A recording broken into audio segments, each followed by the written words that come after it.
Okay, so yesterday I was doing my bushes. This is the nature talk. An actual secondary video, and it's going to have a little bit about nature, and it's going to have a little bit about, but it's going to touch on something that's a biblical promise and truth, um, so that we can understand our human natures a little bit better. Because I've said this before, and this is one of the most important things that I said, and it's one of my favorite videos, that I understand human nature, the nature of humanity versus the nature of God. So I had to look up how to make a blueberry bush healthy in order to keep it healthy. These bushes that we have produced a lot of fruit from a long time ago, like even 2000. I think in the year 2001 was the year that I had like two huge buckets full of blueberries. It just produced an insane amount of fruit, and my uncle is the one who planted them. So in his memory, because he passed away in 2001 or 2000, it was in 2001 at the very beginning of the year. I wanted to care for the bushes, so I went online and I looked up, and I've been doing the front yard as well. So I wanted to care for the bushes in the front and in the back, and I looked up how to do it. I learned that you have to take from the bottom this older stalks. I think that they're called, are they called stalks? There's a word for them, and I don't remember it now, but it has to do with bushes. So we'll have to learn that again later.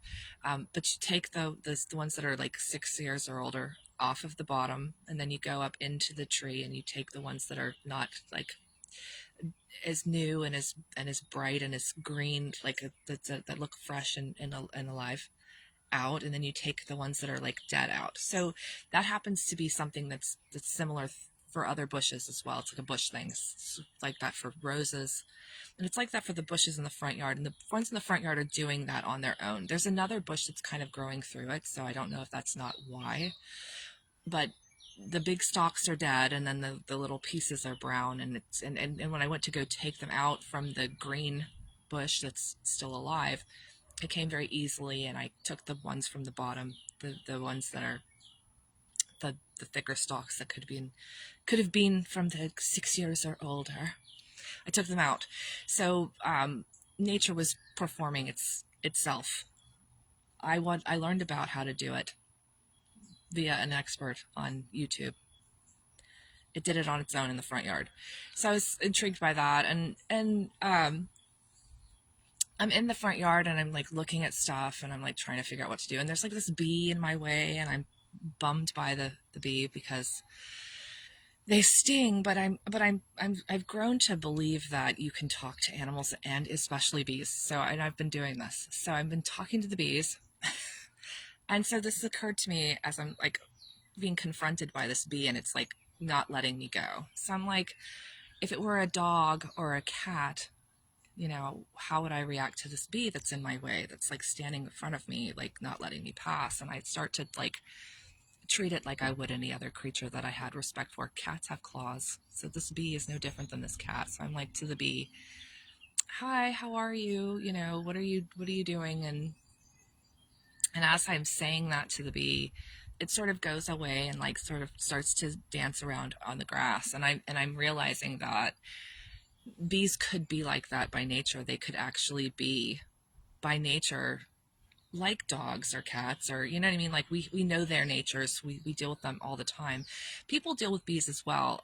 I have a story in there that I come across from time to time about a man who's retiring, and he doesn't know what he's going to do with his life, and he starts to keep bees again. So it's something that he had done when he was young, and he's thankful that he's got bees to take care of. So it's a thing that people who are used to them, like they're not afraid of them, and they like go into, it's in a movie, it's in Fried Green Tomatoes. So but I mean, like, but by me coming into this like confrontation with this bee, it's not really confrontational. I'm like realizing that it was me who chose to be more receptive to the bee as God's creature, and it's like in my face. And so anyway, so I was like, this is really nice of this bee to act like this, and perhaps my opinion of the bee being kinder and more sweet resulted in the sweetness that I could have like ascertained from like our growing in friendship, you know. Um, so it made me like start thinking about nature and how nature provides, and I started putting all those biblical things back into it, like, because it's like when you keep it in your head, and like Philippians from the last video that I meant to have this all come into, and this the point I was wanting to make hasn't been made yet, but the thinking on good things and is like also like walking down the road, teaching your children about it, when sitting at the table, teaching your children about the Word of God, and that's where I am at. So I'm thinking about how God provides for us, and he adorns the lilies of the valley, and he provides for the trees, or for the birds and whatnot. So that's actually become manifest to me while I'm gardening, you know. So the thing that I wanted to talk about, though, that was part of what I was going to say, and if you sting me, it's going to be like an actual, what do you call it? What do you call it? I have to say that it's like what is it? Murphy's Law. We'll say it's Mary's Law. When we give God's Spirit rest, so it's in Daniel that you should give God's Spirit rest. Can you give me rest? Please give me rest. Oh, see, if it goes like my shirt is like short. My shirt is short, and that's happened to me before. So giving God's Spirit rest, it's in Daniel. If you don't give God's Spirit rest by being kind to his people and by feeding the hungry and giving drink to the thirsty, then you're not a good girl. And I'm a science nut, so I'm afraid of doing too good, even though I'm going to do good anyway. Okay, and I love God, and if you don't give God's Spirit rest, then you get what you get, and you don't pitch a fit. Oh no, it's one of those times when my phone isn't working.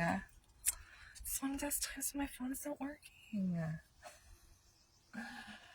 Okay, I'm sorry. I know that I believe in you. I believe in you. Okay, I believe in you. I believe in you. I hope that you believe in me too. It just that's what it sounds like from me, from you. Okay, I didn't get to say what I wanted to say because I'm scared. I'm scared of the man. Oh, I'll just leave the video with my hair that's especially tangled.